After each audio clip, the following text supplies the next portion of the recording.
Prieš šimtadienį kalbinti abiturientai prisipažino, kad būta daug diskusijų, ar reikia šios šventės, tačiau prieita prie išvados, kad tradicijos nevalia atsisakyti.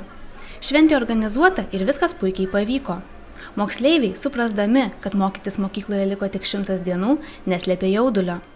Tai yra ir džiugi, ir tokia atsakinga akimirka, sakyčiau, nes 100 dienų iki egzaminų, 100 dienų iki apskritai pasikeitimo gyvenime. Na, bet vis dėlto gaila palikti vis tiek metų praleistą mokykloje. Ką 12-okui reiškia šimtadienis? Tai priartėjai prie to finišo, kai jau atrodo, tuoj viskas pasibaigs, ten jau paskutinės tos dienos 100 dienų, kai jau tiesiog reikia pasistengti ir jau viskas baigsis. Tai šiaip ir džiaugsminga ir liūdna kartu. Moksleivius ir jų artimuosius pasveikino Druskininkų savivaldybės mero pavaduotojas Linas Urmanavičius. Šiais metais mokyklą baigė ir jo dukra Augustė, todėl Linas Urmanavičius sakė, kad šeimoje yra šiek tiek jaudulio. Turbūt visų pirma tai ryžto, drąsos, sėkmės, nes jos tikrai prireiks laikant egzaminus pavasarį ir vasaros pradžioj, o vystantis miestui įgyti tokias specialybės, kurios reikalingos pačiame mieste ir nors ir tai laukiami yra visi, nepriklausomai. Jie parvyks šiandien, ar parvyks rytoj, ar su vienu išsilavinimu, ar su kitu, jie visą laiką yra laukiami namuose.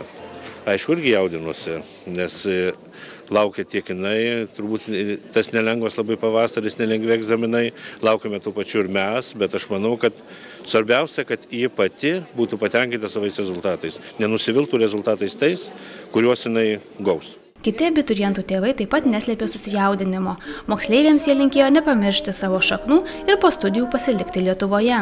Aš jaučiu didelę nostalgiją, kadangi tai jau mano antras vaikas abiturientas ir tarsi kažkas išeina ir negrįžtamai. Ir panašiai jaučiuosi, kai pats baiginėjau mokyklą, irgi jaučiu, kad kažką prarandu.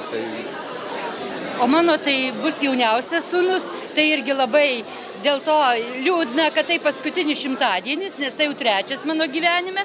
Na ir ką, ir dabar didelis jaudulys prieš būsimuosius egzaminus ir prieš jo būsimą skrydį į platesnius vandenis. Ko palinkėtumėt savo vaikams ir visiems abiturientams? Visiems abiturientams aš linkiu sėkmės tolimesnėme jų gyvenimo kelyje ir kad jie neišvažiuotų į užsienį. Norėtųsi, kad kuo daugiau vaikų liktų gyventi Lietuvoje ir kad surastų kelią Lietuvoje būtent. Linkėjimas, mylėkit Lietuvą, būkit patriotai ir likit čia, tada mes tik galėsim visi tą Lietuvą dar gražesnę padaryti. Ryto gimnazijos direktorė džiaugiasi abiturientais, kurie įveikę sunkią bandomųjų egzaminų savaitę, suorganizavo puikią šventę. Pasak direktorės, dar yra nemažai laiko suspėti pasiruošti artėjantiems egzaminams. Šimtadienis tai yra gal pirmoji šventė abiturientams 12 klasėje, nes paskui būna paskutinis skambutis, paskui brandos atestatų įteikimas. Tai man atrodo, kad gal jiem būna truputėlį patiem netikėta, kad jau lieka tik 100 dienų, paprastai po pirmo pusmečio, o dabar dar visa savaitė šita buvo bandomųjų egzaminų savaitė. Tai man atrodo, kad jie nespėjo dar psichologiškai pasiruošti šitai šventei. Ko palinkėtumėt mūsų 12-okams?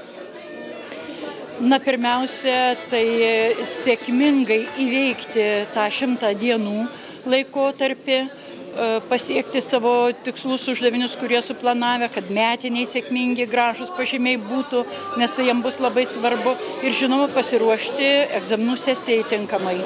Abiturientai visiems susirinkusiems padovanojo nuotaikingus pasirodymus, sulaukė 11-okų sveikinimo, padėkojo pradinių klasių mokytojams, klasių auklėtojams, mokytojams, mokyklos direktoriai ir artimiesiems.